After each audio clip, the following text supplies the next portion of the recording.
दोस्तों, मज़ेदार long episode Yasir की माजी वाली गर्लफ्रेंड के साथ जज्बाती बातें और भी बहुत कुछ एपिसोड आखिर तक लाजमी देखें, मज़ा आएगा। सब दोस्त चैनल को सब्सक्राइब और वीडियो को लाइक कर लो, शुक्रिया। चलते हैं मज़ेदार एपिसोड की तरफ। ओमी ने जल्दी से आंटी की कलाइयाँ पकड़कर इसके बंधे हाथ खोलते हुए कहा, ये अब क्या कर रही हैं? इसका मतलब है कि मैंने यहाँ आकर गलती कर दी है? मैंने कहा भी नहीं कि मुझे इसकी किसी बात का गुस्सा नहीं लगता, बल्कि मैं इसकी जलाने वाली बातें सुनने का खुद मुंतज़िर होता हूं कि कब ये पागल शुरू हो। उज़्मा बोली, यासिर, अब तुम बच्चे नहीं रहे, बड़े हो गए हो, कम अज़ कम अपनी पर्सनैलिटी का ही ख्याल रख लिया करो। तुम्हें इस जाहिल को मुंह लगाने की क्या ज़रूरत है? इसे तो बात करने की ज़रा सी भी तमीज़ नहीं है। मैं हंसते हुए बोला, मेरी पर्सनालिटी लोगों के लिए है, तुम लोगों को मैं आज भी इसी नज़र से देखता हूं जैसे बचपन में देखता था।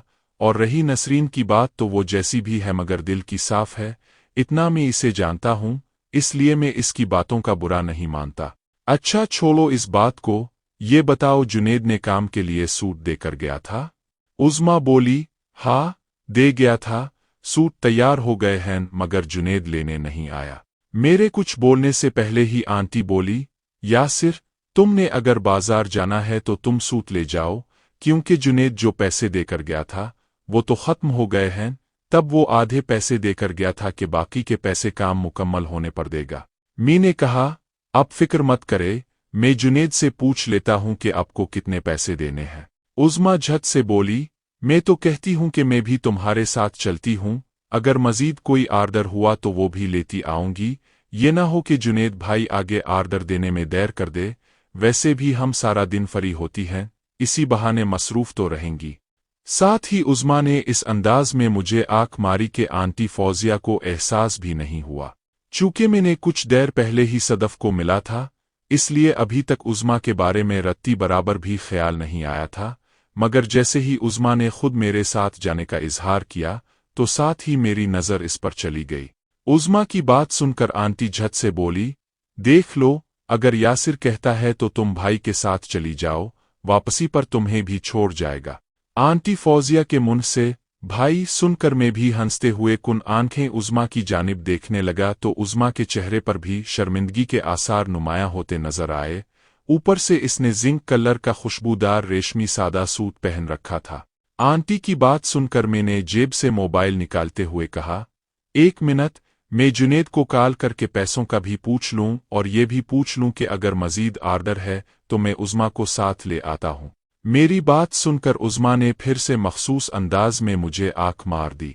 उज़्मा की कैफियत देखकर मैं समझ गया कि ये भी तड़प रही है। वैसे भी इससे मुलाकात किए काफ़ी अरसा गुजर गया था, अब इस कदर तो इसकी बेचैनी बुनती थी। आंटी फौजिया का चेहरा मेरी जानिब था, इसलिए मैं उज़्मा को तसल्ली भी नहीं दे सकता था, इसलिए मैंने इसके इशारे को नज़रअंदाज करके जुनेद का मोबाइल नंबर तलाश करके इसे कॉल मिला दी। चंद बैलों के बाद जुनेद ने कॉल अटेंड करते हुए हेलो कहा तो मैंने कहा, लगता है कुछ ज्यादा ही मसरूफ हो गए हो, लाहौर से वापस आकर कॉल भी करना मुनासिब नहीं समझा? जुनेद बोला, किस्म से यार, मैं सोच ही रहा था कि तुम्हें कॉल करूं, दरअसल माल की सेटिंग करने में मसरूफ था, सोचा फ्री होकर कॉल करता हूं। मैंने कहा, अच्छा, सेल दराज में ही पड़ी हुई थी, चेक कर ली थी? जुनेद बोला, हाँ, चेक कर ली है, तुमने तो कमाल कर दिया था, मैं तो इतने जुमे दुकान बंद रखकर पछता रहा हूं। मैंने कहा, जो हो गया इस पर अब पछताने का क्या फायदा? अच्छा, मैंने इसलिए फोन किया था कि वो जो तुम आंटी को काम वाले सूट देकर गए थे, वो सूट तैयार हो गए हैं, उनका क्या करना है? जुनेद बोला, मैं एक दो दिन में चक्कर लगा कर ले आऊंगा। मैंने कहा, मैं इस वक्त आंटी के घर ही मौजूद हूं, मैं वो सूट लेता आऊंगा, अगर मजीद कोई आर्डर देना है तो बता दो, मैं उन्हें बिला भेज दूं। जुनेद बोला, आर्डर तो कोई नहीं है, अगर तुम कहते हो तो दे देता हूं। मैंने कहा, ओके, मैं देखता हूं। और हाँ, उन्हें मजीद कितने पैसे देने हैं?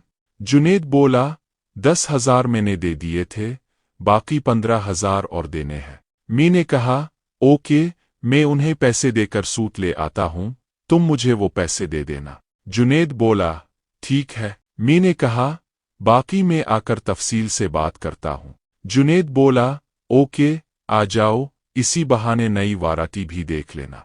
मी ने कहा, ओके, मैं कुछ देर में आ रहा हूँ। ये कहकर मैंने कॉल बंद की और मोबाइल कान के साथ लगाए बोला, हाँ जी, मैं उज़्मा को साथ ही ले आऊँगा, फिर तुम इसे तसल्ली से समझा देना कि मज़ीद आर्डर दे देना। ये कहकर मैंने ओके बाय कहकर मोबाइल जेब में डाल लिया। कॉल तो मैंने पहले ही बंद कर दी थी, ये तो सिर्फ आंटी को सुनाने के लिए मैंने ड्रामा किया था। मोबाइल जेब में डालते हुए आंटी की तरफ देखकर बोला, हाँ, इसने मज़ीद आर्डर देना है, बेहतर यही है कि उज़्मा को साथ ले जाता हूँ, ये डिज़ाइनिंग को समझ भी लेगी और जुनेद का चक्कर भी बच जाएगा, क्योंकि सीज़न के दिन हैं, इसलिए इसके पास इतना टाइम नहीं है कि वो स्पेशल गांव आकर कपड़ा दे जाए।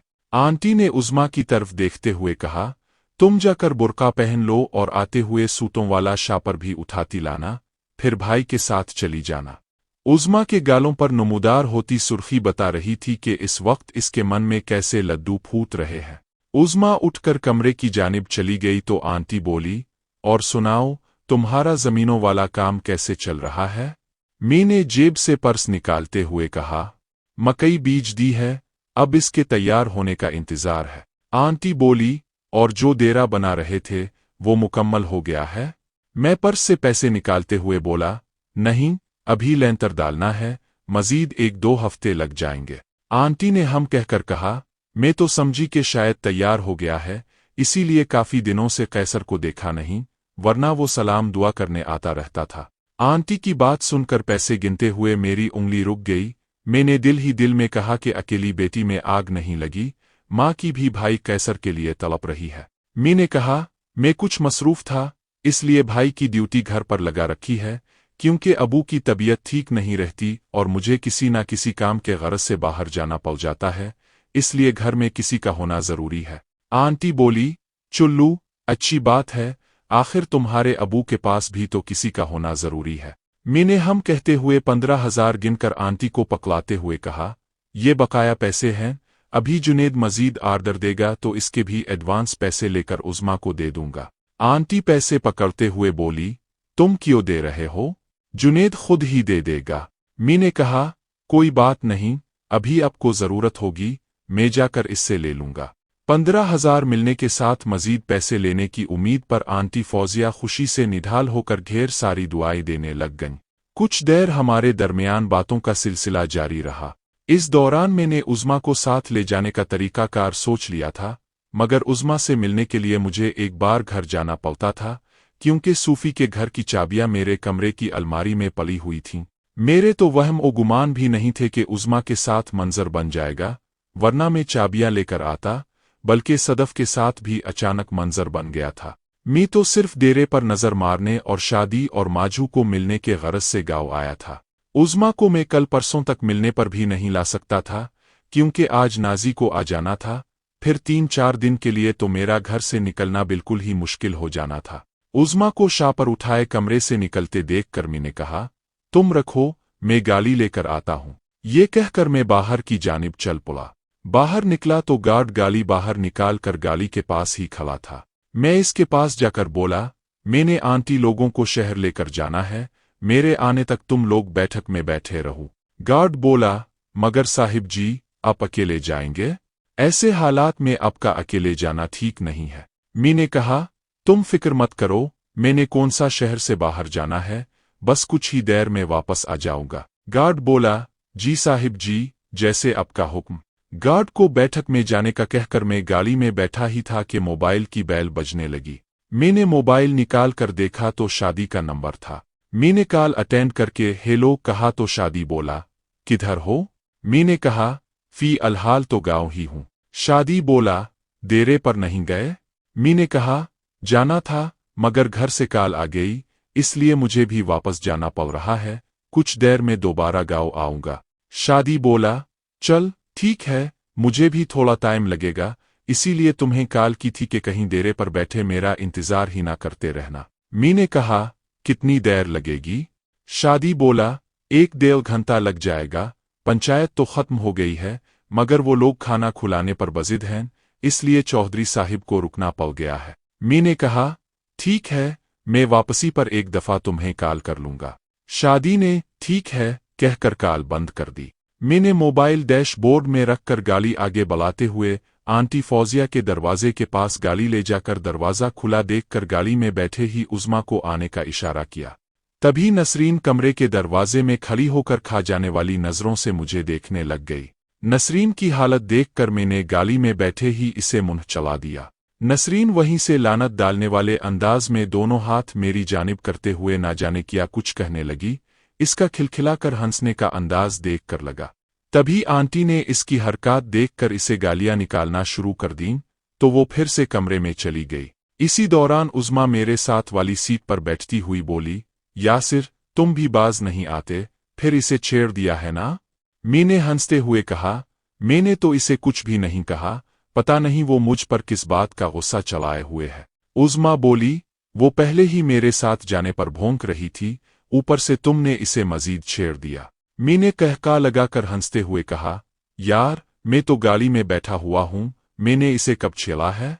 उज़्मा बोली, जब तुम इसे मुंह चला रहे थे ना, तब मैं तुम्हें देख रही थी। मैं हंसते हुए बोला, अच्छा छोड़ो इसे, और तो कुछ नहीं लेना?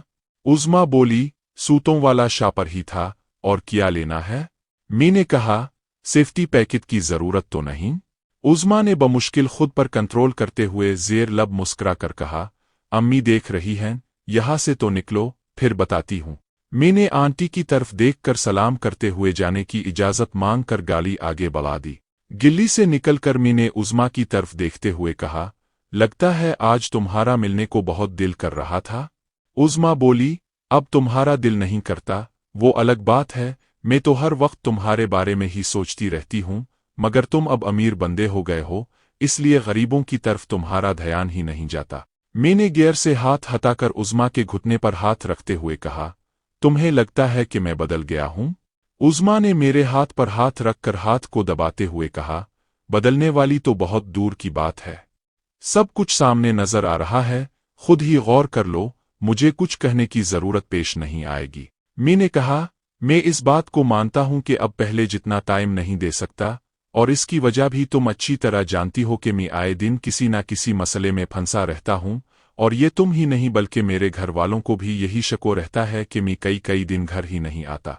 उज़्मा बोली, घर नहीं रहते, गाँव नहीं आते, तो कहाँ रहते हो?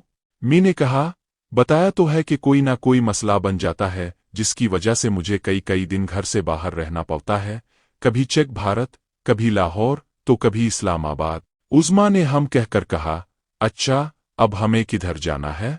मैंने कहा, फी अलहाल तो एक दफ़ा घर जाना है, वहाँ से सूफी के घर की चाबी लेकर पहले दुकान पर जाऊंगा, वहाँ सूट देकर नया आर्डर लेने के बाद हम सूफी के घर चलकर मज़े करेंगे। उज़्मा शर्माते हुए उंगलियों को मरोड़ती हुई बोली, क्या खूनी आपी अब अपने घर में नहीं रहती? मैंने कहा, तुम्हें बताया तो था कि उन्होंने अलग से घर ले लिया है। उज़्मा बोली, किस जगह लिया है? मैंने कहा, जहां मैं रहता हूं, इसी कॉलोनी में उनका घर है। बातों के दौरान ही कॉलोनी के करीब पहुंचा तो मैंने उज़्मा को अपने साथ घर ले जाना मुनासिब नहीं समझा, इसलिए मैंने मखसूस जगह देखकर गाड़ी की ब्रेक लगाते हुए कहा, उज़्मा तुम सिर्फ 5 मिनट के लिए उधर खड़ी होकर मेरा वेट करो, मैं घर से चाबियां पकड़ लाऊं। उज़्मा बोली, तुम मुझे दुकान पर छोड़ आओ, तुम्हारे आने तक मैं जुनेद भाई को सूट देकर नया आर्डर ले आऊंगी। उज़्मा की बात सुनते ही मेरे दिमाग में प्लान आ गया, क्योंकि अभी मैं खुद भी दुकान पर नहीं जाना चाहता था। मैंने कहा, ओके ये भी ठीक है, मगर तुम जुनेद को ये मत बताना कि तुम मेरे साथ आई हो। उज़्मा चौंक कर बोली, क्यों, कोई टेंशन वाली बात है? मैंने कहा, बस तुम्हें जो कहा है वो करो, मैं जुनेद को फ़ोन करके इसे बता देता हूं कि मैं किसी काम की वजह से नहीं आ सकता, इसलिए तुम आ रही हो। उज़्मा बोली, जब मुझे लेने आओगे तब इसे पता नहीं चलेगा? मैंने कहा, साथ वाली गिल्ली में जहां मैं गाड़ी पार्क किया करता था, इस गिल्ली का तो तुम्हें पता है ना? उज़्मा बोली, हाँ अच्छी तरह मालूम है। मैंने कहा, बस तुम फ्री होकर जुनेद को ये कहना कि मुझे कॉल करके बता दे कि तुम्हें आर्डर वगैरह दे दिया है, तब मैं समझ जाऊंगा कि तुम फ्री हो गई हो। इसके बाद तुम इसी जगह पर जाकर खड़ी हो जाना, मैं वहीं आ जाऊंगा। उज़्मा को समझा कर मैंने इसे खामोश रहने का कहा और जुनेद को कॉल मिला दी। जुनेद ने कॉल अटेंड की तो मैंने इसे सारी कहानी सुनाकर दुकान पर आने की माजरत की और उज़्मा को बकाया रकम और नए आर्डर की एडवांस रकम देने की ताकीद करके कॉल बंद कर दी। उज़्मा ने मेरी सारी बातें सुन ली थीं, इसलिए इसे मजीद कोई वजाहत देने की ज़रूरत नहीं थी। कुछ ही देर में पार्किंग वाली जगह पर उज़्मा को उतार कर इसी जगह खड़े होने का कहकर मैं वापस घर की तरफ रवाना हो गया।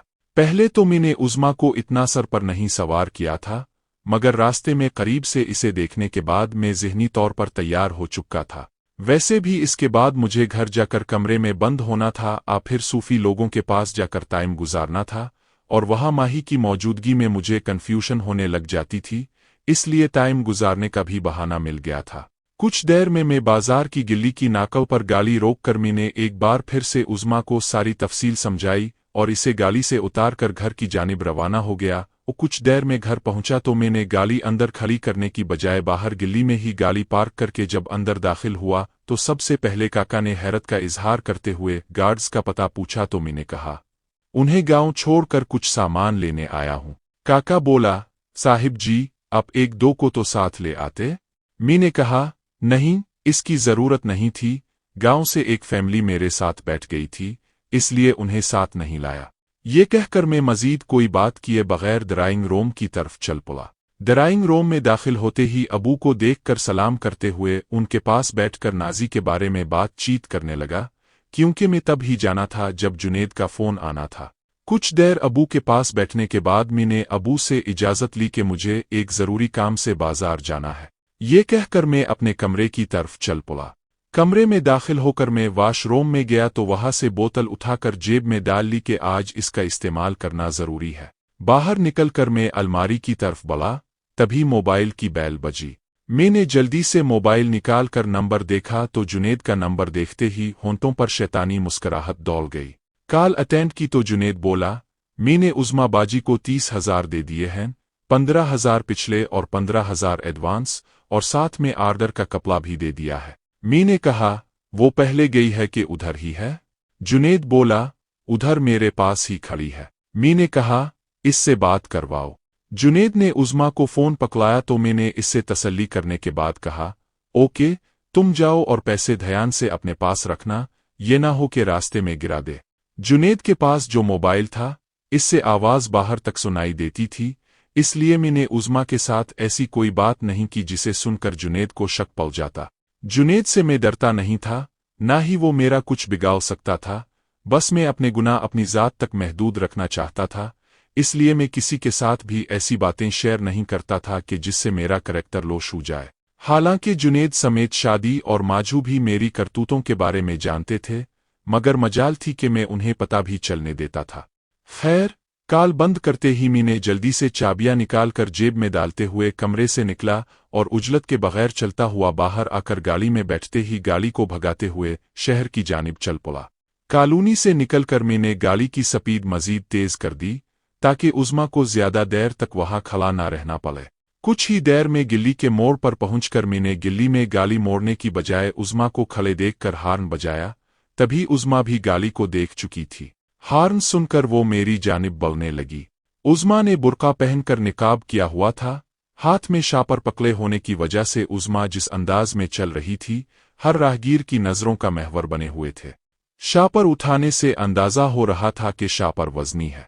उज़्मा करीब आई तो मैं गाड़ी से निकलकर पिछली सीट का दरवाज़ा खोलते हुए बोला, शापर को पिछली सीट पर रख दो।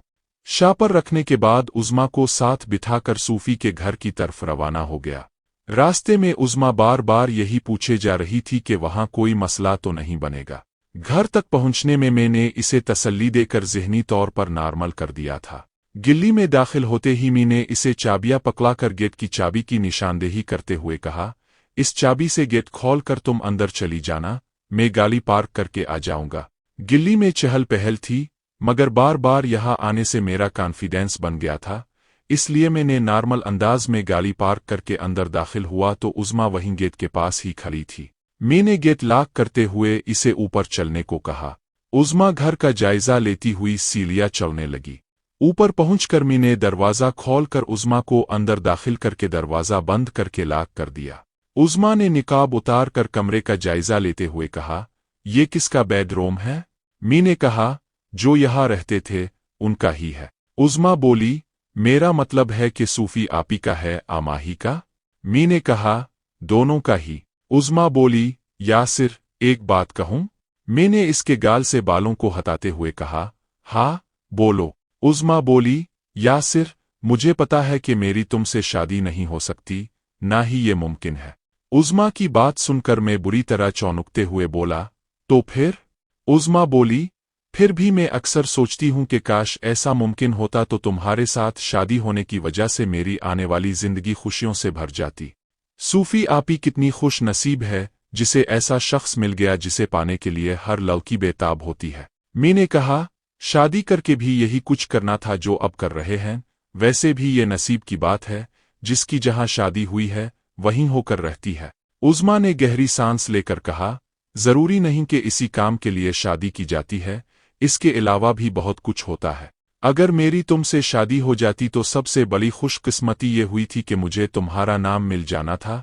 मैं हर किसी को फख्र से बता सकती थी कि मैं शेख यासिर की बीवी हूं। मी ने कहा, अच्छा छोड़ो यार, ये कौन सी बातों को लेकर बैठ गई हो?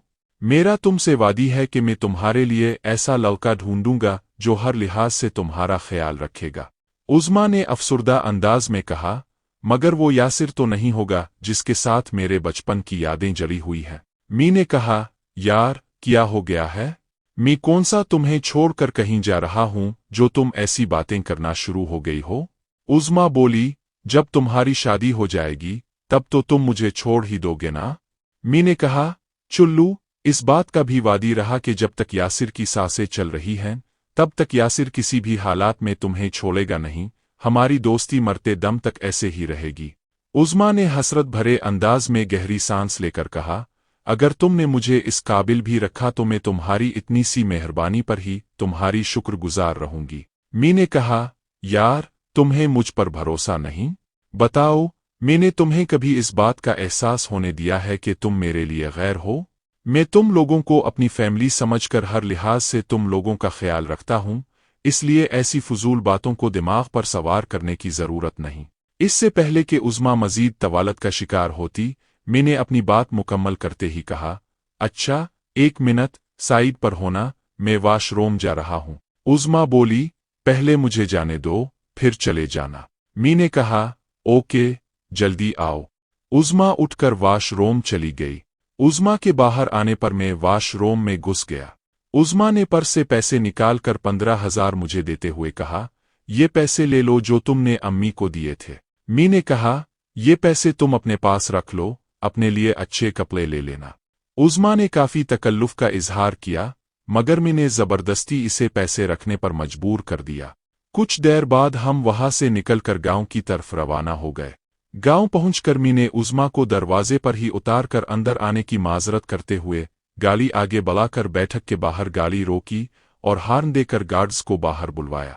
पहले तो मैं डेरे पर जाने लगा, मगर टाइम ज्यादा हो गया था, इसलिए मैंने वापस जाना मुनासिब समझा। घर पहुंचकर मैं सीधा अपने कमरे में गया। नहा धोकर फ्रेश होने के बाद कपड़े बदलकर बेड पर बैठकर मोबाइल निकालकर स्क्रीन पर देखा तो बहुत सी मिस्ड कॉलें लगी हुई थीं। मैंने नंबर देखा तो अनजान मोबाइल नंबर से कॉलें थीं, मगर नंबर की सीरियल हमारे शहर की होने की वजह से फौरन मेरे दिमाग में सबा का ख्याल आया, क्योंकि इसी को मैंने मोबाइल लेकर दिया था और इसने नई सनम लेनी थी, जिसकी वजह से इसका नंबर मेरे पास नहीं था। मैंने टाइम देखा तो 4 बजने वाले थे। सारा दिन सदफ और उज़्मा के चक्कर में गुजर गया था। इतनी ज्यादा मिस्ड कॉलों पर मुझे ताज्जुब भी हो रहा था कि मुझे कॉल आने का पता क्यों नहीं चला, क्योंकि मोबाइल की बेल भी ऑन थी और मोबाइल भी मेरी जेब में था।